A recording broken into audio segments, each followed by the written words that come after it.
స్పందిస్తారు. చిదంబరం ఇదే అంశంపై ఇటు మంచు మనోజ్ కూడా డీజీపీని కూడా కలిసే అంశం ఉందంటున్నారు. సో మొత్తానికి మంచు మనోజ్ డీజీపీని కలిసే ఛాన్స్ ఉందంటారా?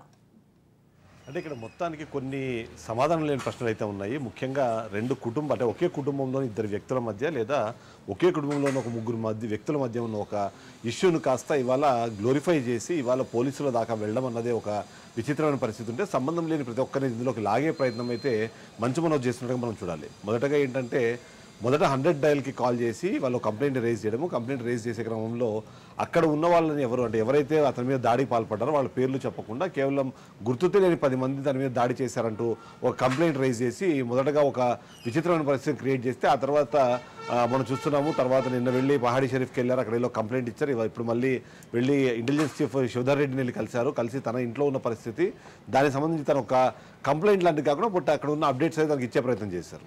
దీనికి అనుకూలంగానే ఖచ్చితంగా రెస్పాండ్ అవ్వాల్సిన పరిస్థితి వాళ్ళ మంచు ఫ్యామిలీలో కనిపిస్తుంది. అందులో ముఖ్యంగా చూస్తే మంచు విష్ణు ఖచ్చితంగా వెళ్ళి ఇప్పుడు పోలీసులను కలిసి అసలు విషయాలు ఏంటో చెప్పాల్సిన పరిస్థితి ఏర్పడుతున్న నేపథ్యంలో అటువైపుగా మంచు విష్ణు కూడా ఆలోచిస్తున్నట్టుగా మనకు సమాచారం అందుతుంది. ఓవరాల్గా చూస్తే మాత్రం ఈ కుటుంబంలో ఉన్న ఒక ఆ ఇష్యూని ఎవరికి వాళ్ళకి అనుకూలంగా మార్చుకునే ప్రయత్నం చేస్తున్నారు. మంచు మనోజు ఎంతసేపు ఉన్నా తను లేని సమయంలో తన ఫ్యామిలీని అంటే తన భార్యని తన పిల్లల్ని ఇబ్బంది పెట్టే ప్రయత్నం చేశారంటూ చెప్తూ ఉంటే మరోవైపు మోహన్ బాబు మాత్రం దానికి ఒక కొత్త అర్థం ఇచ్చే ప్రయత్నం చేస్తున్నారు. మంచు మనోజ్ ఇప్పుడు ఉంటున్న ఇల్లు నాది, నా ఇంట్లో గత 4 నెలల నుంచి ఉన్నాడు.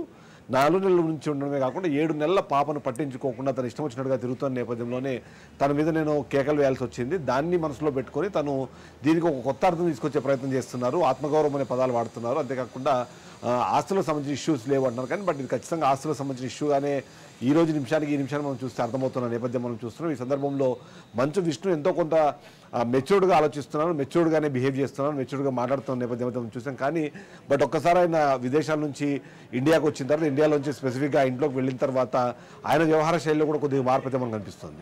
ఎందుకంటే మంచు మనోజ్ కానివ్వండి, మంచు విష్ణు కానివ్వండి ఎవరికి వాళ్ళే సెక్యూరిటీగా ఉండేందుకోసము బౌన్సర్లను నియమించుకున్నారు, బౌన్సర్లను అక్కడ తరలించారు. మొన్న చూసినాం మనము మొదటి రోజు మంచు మనోజ్కి సంబంధించిన బౌన్సర్లే మొత్తం ఇంట్లో ఉన్నారు. ఆ తర్వాత మంచు మనోజ్ దగ్గర నుంచి ఒక 30 మంది బౌన్సర్లు, మంచు విష్ణు దగ్గర నుంచి 40 మంది బౌన్సర్లు అక్కడ చిన్నపాటి యుద్ధ వాతావరణాన్ని ఒక సైన్యాన్ని మోహరించిన పరిస్థితి చూసాం. కానీ నిన్న పోలీస్ స్టేషన్లో కేసు అయిన తర్వాత ఆ కేసు పెట్టే క్రమంలో మోహన్ బాబు చాలా క్లియర్గా సర్వే నెంబర్ 194 జలపల్లి ఏదైతే ఉందో ఆ ఇల్లు నాది, గత 10 సంవత్సరాల నుంచి నేను ఇంట్లో కాపురం ఉంటున్నాను, ఇది నా స్వార్జితం కాబట్టి దీంట్లో ఎవరికి ఎలాంటి హక్కు లేదనే విషయం చెబుతూనే ఇందులో అక్రమంగా తన బిడ్డ నివసిస్తున్నట్టు ఆ అక్రమంగా నివసించే క్రమంలో తనని భయభ్రాంతులకి ఇబ్బందులకు గురి చేస్తున్న విషయాన్ని పోలీసుల దృష్టికి తీసుకెళ్లి అక్కడ ఇంటిలో ఉన్నంటే ఇంటికి సంబంధించిన ఆస్తి అది తన స్వార్జితం కాబట్టి కొడుకుకి దాని మీద ఎలాంటి హక్కు లేదు కాబట్టి అతను వచ్చినా సరే ట్రెస్పాసింగ్ కేసు కిందనే పరిగణించాలి, తనని అందులోకి ఎంటర్ అవ్వకుండా ఆపాలి అంటూ ఆయన పోలీసులు చేసిన విజ్ఞప్తి. ఆ తర్వాత జరుగుతున్న పరిణామాలు మనం చూస్తున్నాం.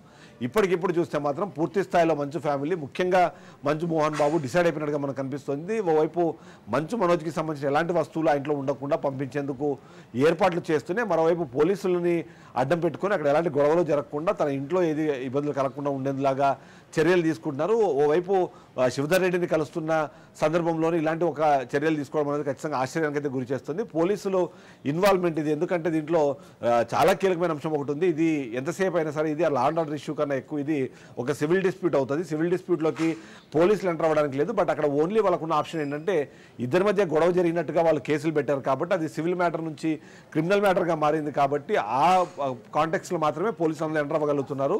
అది కూడా కేవలం వాళ్ళని అలా నిలువరించడానికి తప్ప వాళ్ళు అరెస్ట్ చేయడానికి కానివ్వండి లేదు ఇతరత్ర కేసులకు సంబంధించి ముందడుగు వేసే పరిస్థితి మనకు అక్కడ కనిపించట్లేదు.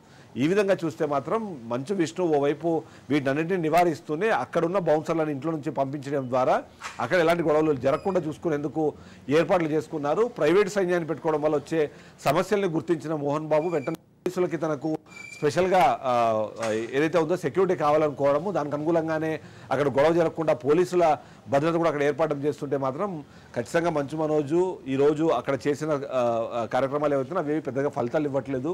మంచు విష్ణు కానివ్వండి లేకపోతే మంచు మోహన్ బాబుకి కానివ్వండి వాళ్ళకి అక్కడ బై రైట్ ఏదైతే వచ్చిందో ఆ హక్కును వాళ్ళు ఉపయోగించుకునే ప్రయత్నం అయితే చేస్తున్నట్టుగా మనం చెప్పాల్సిన అవసరం కనిపిస్తుంది. Sanjana right, thank you for the live updates Chidambaram.